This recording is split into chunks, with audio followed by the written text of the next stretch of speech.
Wach mogik. Yes. Madawego jopiny. En ni wan kaka oganda joluo. Onego wariwre kamoro achiel. Sani wan e sirikal. Wan e sirikal mar broad based government. Piers Raymond Omolo omako kama very very critical e sirikal mar President William Ruto. Onego wate wasire, wabug tiende, wajiwe, to wabed kode kanyo nikech kama entiere no, nicho neno ka Jawa Munyoro cha osiko kogoyo mana kuonde ariyo. Tiwinjo ko ywago mana kar Mbadi to ywago kar Piers Raymond Omolo nikech ong'eni kuonde ariyo gi ema oting'o sirikal. Wan kaka oganda joluo ma opportunity mo wantiere go.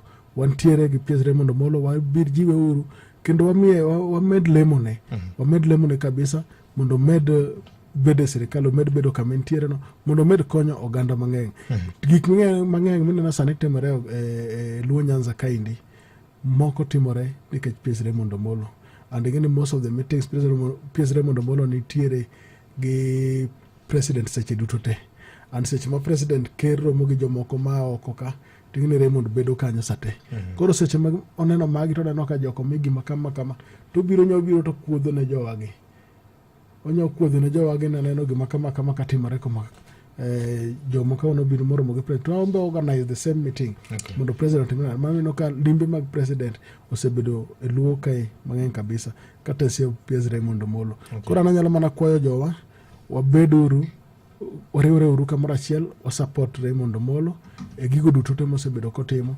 To ne mond liete manitiere oko kanyo ana medo nyiso ni wabro chopo iru. Kik ubed gi to mora kik chunyu tho, wabro chopo iru. Sa mar Nyasaye bro bedo maber. Samoro maru bro timre maber. Moyo mag joma osetimore mokalo. Yes. Number cha. Watch number. Aja miyo namba moro ka unyalo gocho most of the time, but kaber to niguor messages kun gi certificate go uore WhatsApp and 0726 106370. Yeah. Nono birio aria uchiel achiel nono auchiel adek abiro nono kabisa. Nono birio aria uchiel achiel nono auchiel adek abiro nono. Erokamano ne kuom loso kodwa okinyi makawuono.